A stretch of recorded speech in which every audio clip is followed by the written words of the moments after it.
Los olmecas fueron una de las culturas más antiguas y más enigmáticas de Mesoamérica. Surgieron muchos siglos antes del esplendor de mayas y mexicas. Levantaron centros ceremoniales en las tierras húmedas del Golfo de México y dejaron algunas de las imágenes más impactantes de toda la historia americana. Basta ver una de sus cabezas colosales para entender que aquí hubo una visión del mundo que todavía hoy impresiona. Sin embargo, la historia de los olmecas está rodeada de discusión, de vacíos y también de muchos mitos. Durante mucho tiempo se les llamó la cultura madre de Mesoamérica, como si todo hubiera comenzado con ellos.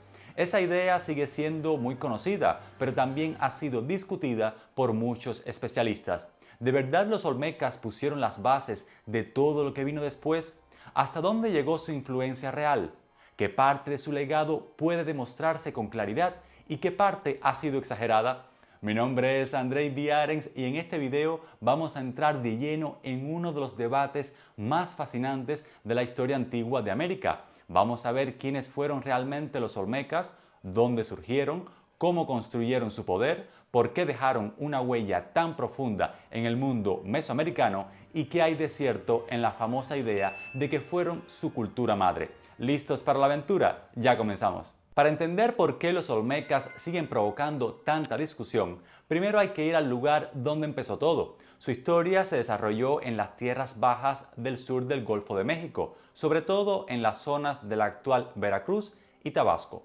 Era un mundo de ríos caudalosos, suelos fértiles, humedad constante y una red natural de comunicación que favorecía el intercambio, el movimiento de personas y la concentración de recursos. En ese entorno surgieron algunos de los centros más antiguos e influyentes de toda Mesoamérica. San Lorenzo fue el primero en alcanzar una escala verdaderamente extraordinaria y más tarde la Venta tomó el relevo como gran foco de poder regional. Eso ya debería llamar la atención de cualquiera. Estamos hablando de una cultura que floreció muchos años antes del apogeo de mayas y mexicas, entre el 1200 antes de nuestra era y el 400 de nuestra era, y que en un momento muy temprano ya era capaz de modificar el paisaje, organizar grandes obras y producir una imaginería política y religiosa de enorme fuerza. San Lorenzo, por ejemplo, se levantó sobre una elevación natural situada entre antiguos cauces del Coatzacoalcos. Allí hubo grandes movimientos de tierra y un sistema hidráulico que muestra un nivel notable de planificación. Sin embargo, los olmecas no fueron una comunidad aislada de agricultores perdidos en la selva. Ellos fueron una sociedad compleja fruto del desarrollo de pueblos que le precedieron. Cuando los arqueólogos modernos empezaron a estudiar con más seriedad esos sitios y esas esculturas monumentales, la impresión fue tan grande que durante décadas se consolidó una idea casi inevitable. Si una cultura tan antigua ya mostraba esta capacidad de organización y gran calidad artística, entonces debía haber ocupado un lugar fundacional en la historia mesoamericana. De ahí nació con fuerza la famosa etiqueta de cultura madre. El problema es que esa expresión resulta muy llamativa, pero termina simplificando una historia más compleja. Porque una cosa es reconocer la antigüedad y el peso de los olmecas, y otra muy distinta, convertirlos en el origen único de todo lo que vino después. Esa es justamente la discusión que sigue abierta hoy. Antes de que los olmecas se consolidaran como una civilización reconocible, Mesoamérica ya llevaba milenios de transformación. Durante el período arcaico, aproximadamente entre el 8000 y el 2000 antes de nuestra era, y los inicios del preclásico temprano, aproximadamente en el 1500 antes de nuestra era, grupos de cazadores y recolectores fueron adoptando la agricultura y asentándose en aldeas sedentarias. Ese cambio fue lento y acumulativo. La domesticación del maíz, la calabaza, el frijol y el chile requirió siglos de experimentación. Y hacia el preclásico temprano, entre el 1500 y el 900 antes de nuestra era, ya existían pequeñas comunidades igualitarias, por lo general de pocas chozas, dedicadas al cultivo, la alfarería, la pesca y la caza. Además, en distintas regiones ya habían surgido tradiciones tempranas que muestran que el proceso de complejización venía de atrás, como la cerámica temprana del Soconusco vinculada a la tradición barra y los desarrollos aldeanos de otras zonas de Mesoamérica. Por otra parte, varios especialistas han señalado conexiones profundas entre el mundo olmeca y poblaciones de raíz mixezoque, lo que refuerza la idea de una larga gestación regional. Así vemos que los olmecas no salieron de la nada, pues heredaron un paisaje humano que ya cultivaba, comerciaba, experimentaba con la cerámica y organizaba la vida ritual. Y sobre esas bases levantaron justamente una forma de poder mucho más concentrada y monumental. Otro dato interesante es que ni siquiera sabemos cómo se llamaban a sí mismos. Olmeca es un nombre posterior, adoptado por la arqueología moderna a partir de una palabra náhuatl asociada a la región del Hule, es decir, una de las culturas más influyentes del mundo antiguo americano llegó hasta nosotros envuelta en una paradoja. Conservamos sus cabezas colosales, sus plataformas, sus ofrendas y parte de sus rutas de intercambio, pero su nombre propio se perdió. Y eso cambia mucho la forma en que miramos el pasado, porque nos obliga a trabajar con restos materiales, con patrones de asentamiento, con estilos artísticos y con hipótesis construidas a partir de evidencias fragmentarias. Como explicó la historiadora mexicana Teresa Uriarte. En San José Mogote, en Oaxaca, tenían un intercambio de bienes y de ideas con San Lorenzo, la zona nuclear de la cultura olmeca. Lo que confirma que ya no hablamos solo de una cultura muy antigua y muy poderosa en abstracto, pues existían relaciones reales entre regiones distintas del periodo formativo. Ahora bien, si San Lorenzo y luego la Venta muestran un nivel tan alto de organización para una fecha tan temprana, ¿qué fue exactamente lo que los volvió tan influyentes? ¿Fueron sus ciudades, su arte, su religión, sus redes de intercambio o su manera de representar el poder? Ya tenemos claro que los olmecas ocupan una posición temprana y extraordinaria, pero una cosa es haber surgido muy pronto y otra cosa es haber dado forma a toda una civilización que marcó la historia regional. Y de eso justamente te hablaré a continuación. Si estás disfrutando de este video, no olvides dejarme un me gusta, suscribirte y darle a la campanita para que no te pierdas mi contenido. Tengo la meta de llegar a los 100.000 suscriptores este año. ¿Me ayudas a lograrlo? Si la fama de los olmecas se hubiera apoyado solo en su antigüedad, la discusión sería mucho más simple. El problema es otro. A medida que avanzaron las excavaciones del siglo XX, empezó a verse que su presencia cultural rebasaba con claridad la costa del Golfo. San Lorenzo alcanzó su apogeo entre el 1200 y el 900 antes de nuestra era, y la Venta tomó el relevo entre el 900 y el 400 antes de nuestra era. En ese mismo periodo comenzaron a aparecer motivos, objetos y formas de representación asociadas al mundo olmeca en regiones bastante alejadas de Veracruz y Tabasco. Eso fue el punto de partida de una idea que marcaría durante décadas la interpretación del pasado mesoamericano. La fuerza de esa impresión se entiende mejor cuando se miran los datos concretos. En Tlatilco, Tlapacoya y Suapilco, en el actual centro de México, se han documentado figurillas y vasijas con motivos olmecas. En el Valle de Oaxaca, los intercambios con San José Mogote fueron lo bastante intensos como para dejar huellas materiales muy claras. Un fascículo reciente del Instituto Nacional de Antropología e Historia de México recuerda incluso que San José Mogote recibió de los olmecas tambores de caparazón de tortuga y entregó a cambio espejos de magnetita. En la misma línea se subraya que la relación comercial con el Valle de Oaxaca fortaleció a las élites zapotecas y facilitó el desarrollo posterior de Monte Albán. Cuando uno junta esos indicios, ya no está viendo piezas sueltas. Estamos en presencia de una red de contactos donde el estilo olmeca funcionó como lenguaje de prestigio entre élites regionales. Esa expansión tampoco se limita al intercambio de objetos valiosos, también aparece en la iconografía y en la manera de organizar el espacio ritual. En Chalcatzingo, en Morelos, varios relieves muestran un vocabulario visual muy cercano al de la costa del Golfo. En otras regiones del periodo formativo de Mesoamérica se detectan orientaciones urbanas, motivos felinos, seres híbridos y escenas rituales que remiten a un mismo repertorio de poder y sacralidad.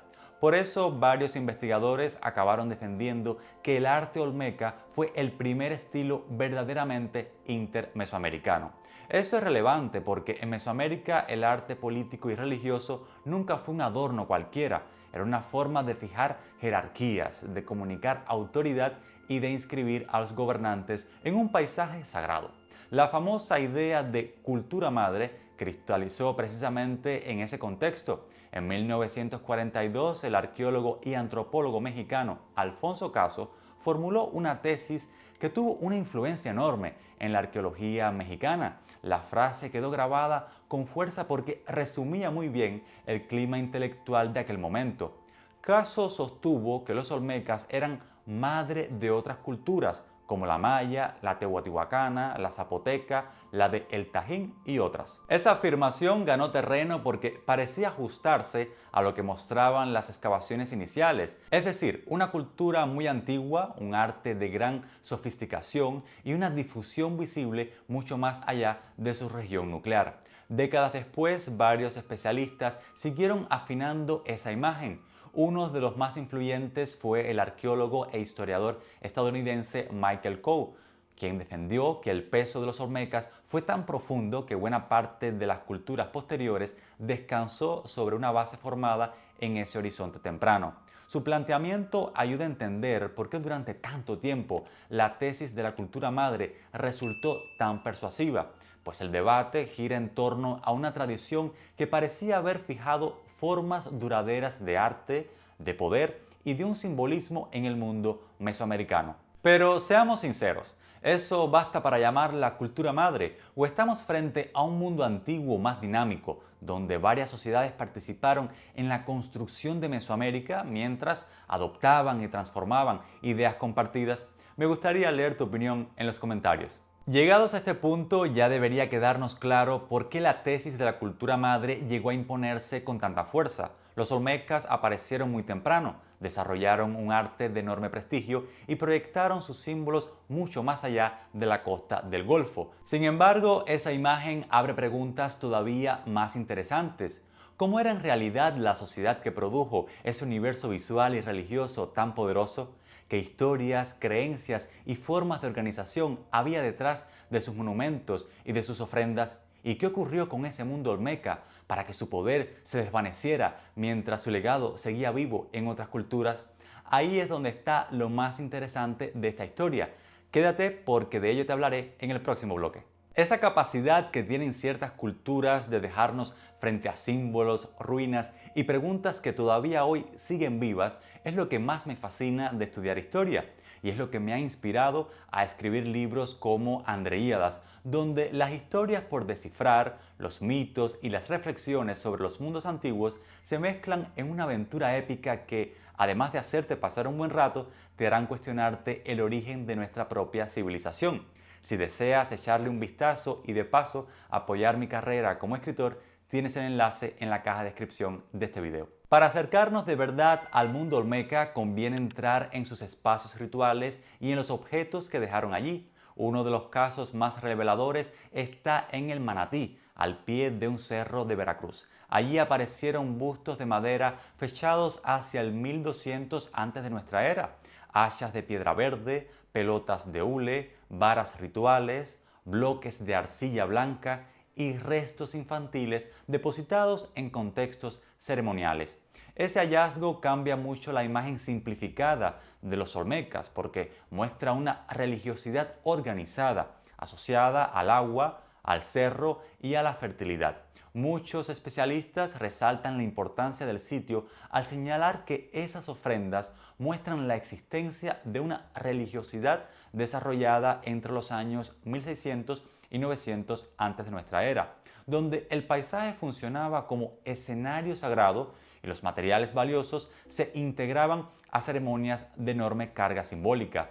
Esa intensidad ritual estaba unida a una estructura social muy marcada. Los estudios sobre San Lorenzo y otros centros del Golfo describen una sociedad con una fuerte diferenciación interna, gobernantes capaces de organizar obras monumentales, talleres especializados y redes de intercambio de larga distancia. Ann Cyphers y otros especialistas han insistido en que esa capacidad de movilización solo se entiende dentro de un sistema político donde la élite concentraba recursos, legitimidad y mando. Los llamados tronos o altares ayudan mucho a imaginar ese orden. En varios de ellos aparece un personaje principal en una posición dominante, enmarcado por nichos o cuevas simbólicas, como si su autoridad brotara del interior mismo de la tierra. El mensaje resulta claro porque el poder político tenía una dimensión sagrada y el gobernante ocupaba el peso de contacto entre la comunidad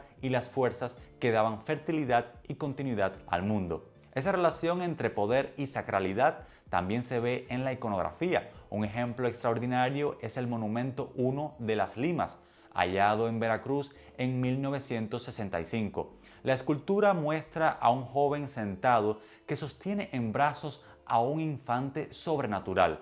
Sobre el cuerpo del personaje aparecen incisos varios seres sagrados y el conjunto permite entender hasta qué punto la imagen olmeca servía para condensar genealogía, culto y autoridad. Algo parecido ocurre con el altar 5 de La Venta, donde una figura central sostiene a un infante con rasgos sobrenaturales. Durante décadas, estas piezas alimentaron interpretaciones sobre el llamado hombre jaguar y hoy siguen siendo claves para estudiar la fusión entre infancia, linaje, fertilidad y poder ritual. En ese lenguaje visual, la escultura no cumplía una función decorativa, pues en realidad actuaba como una forma de presencia sagrada y como una tecnología política de la memoria. Por su parte, las famosas cabezas colosales muestran hasta qué punto los olmecas llevaron la escultura monumental a un nivel asombroso para una fecha tan temprana. En San Lorenzo aparecieron 10 y en La Venta otras 4. Varias alcanzan casi 3 metros de altura y algunas piezas pesan hasta 44 toneladas. Según los especialistas, representan retratos de gobernantes olmecas. Fueron talladas en basalto traído desde la Sierra de los Tuxtlas, sobre todo desde Cerro Sintepec, a unos 80 kilómetros de San Lorenzo. Los especialistas creen que esos bloques bajaron primero hasta corrientes navegables y después bajaron en balsas por el Coatzacoalcos, antes de ser arrastrados por tierra hasta su destino final. El labrado se hizo con herramientas de piedra, mediante golpes, percusión y desgaste paciente. Una técnica lenta que exigía planificación, artesanos expertos y una autoridad capaz de coordinar una cantidad enorme de trabajo humano. Ellas son una prueba material de organización política, capacidad técnica y control de recursos a gran escala. A propósito, si quieres saber un poco más sobre esas cabezas tan asombrosas, te dejo un pequeño artículo en mi canal de WhatsApp. Tienes el enlace en la descripción del video. También vale la pena que nos adentremos en su mundo religioso. La investigación actual describe un panteón politeísta amplio, con seres ligados al maíz, la lluvia, el fuego y la serpiente emplumada en formas tempranas. El arte olmeca llegó a representar al menos 10 deidades distintas, varias de ellas presentes después en el repertorio mesoamericano. Esto nos ayuda a salir de una visión demasiado estrecha, centrada solo en el jaguar, tal vez el símbolo más conocido. Los olmecas articularon una visión compleja del cosmos, donde las fuerzas de la naturaleza, la agricultura y la legitimidad del gobernante formaban parte de un mismo entramado. Por eso su iconografía sobrevivió tan bien. Cuando siglos después, mayas, zapotecos y otros pueblos desarrollaron sus propias tradiciones, varias de esas imágenes ya circulaban como parte de un lenguaje sagrado antiguo y prestigioso. Ahora, si una cultura fue capaz de construir un universo simbólico tan poderoso y de proyectarlo tan lejos, ¿qué ocurrió con ella? ¿Simplemente desapareció? ¿Acaso fue destruida o colonizada? Hacia el 400 antes de nuestra era, el estilo olmeca dejó de ocupar el centro del panorama mesoamericano. Aún así, el final de los olmecas tomó la forma de una transformación prolongada y regional. Varios especialistas resumen bien ese proceso al señalar que su influencia estilística se apagó después de esa fecha y que la cultura olmeca cambió gradualmente hasta perder su papel dominante en Mesoamérica. Aquí vemos una transición histórica con desplazamientos del poder, cambios en las redes de intercambio y nuevos focos regionales en ascenso. Por su parte, Tres Zapotes ayuda mucho a entender lo que ocurrió después del gran apogeo olmeca. Este sitio, ubicado en Veracruz, mantuvo una ocupación muy larga y funcionó como un puente entre el viejo mundo de San Lorenzo y la venta y las nuevas formas culturales que fueron surgiendo en la región del Golfo. Allí apareció la famosa Estela C, uno de los monumentos más importantes de la historia mesoamericana, porque conserva una de las fechas más antiguas conocidas en el sistema de cuenta larga. Muestra que, incluso después de la pérdida de protagonismo de los grandes centros olmecas clásicos, en esa región seguían vivos procesos políticos, rituales y culturales de enorme relevancia. Así, el final de la hegemonía olmeca marcó el paso paulatino hacia una nueva etapa de continuidad, transformación y herencia histórica. Esa continuidad se aprecia con claridad en la forma en que el mundo olmeca siguió dejando huella mucho después de su apogeo. Su legado perduró en la ciudad concebida como escenario ritual, en la escultura monumental entendida como expresión visible del mando y en un lenguaje simbólico que otras élites regionales hicieron suyo. En Oaxaca, en el centro de México y más tarde en ámbitos mayas, ese vocabulario volvió a aparecer adaptado a nuevos contextos. También siguió viva la circulación de materiales valiosos y de ideas asociadas al prestigio y a la sacralidad y al poder. Ahí está una de las claves de su proyección histórica. Los olmecas legaron un modelo político, visual y ceremonial cuya fuerza alcanzó a sociedades muy distintas, y cada una de ellas lo interpretó según sus propias necesidades. Por cierto, si quieres saber más sobre otras culturas primigenias del continente americano, te propongo ver este video en mi canal, de seguro te va a interesar. Ahora bien, el legado olmeca importa por algo más profundo que el prestigio de sus esculturas. El arqueólogo estadounidense Carl Taube ha defendido que los olmecas desarrollaron muy temprano una ideología compleja centrada en la lluvia, el agua y la fertilidad agrícola, y que ese complejo religioso influyó de forma profunda en culturas contemporáneas y posteriores.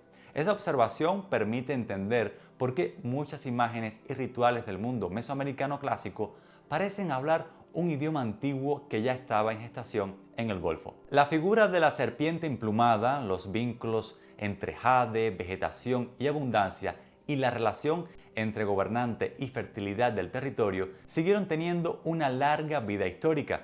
En el fondo, los olmecas ayudaron a fijar una manera de imaginar el poder como capacidad de ordenar el cosmos, asegurar el agua y sostener la cosecha. Los olmecas siguen ocupando un lugar enorme en la historia de América, porque en sus ciudades, en sus monumentos y en sus símbolos ya se percibe una parte esencial del mundo mesoamericano que vendría después. Su legado vive en la forma de unir poder y sacralidad, en la ciudad entendida como centro ceremonial y en una imaginería que atravesó siglos.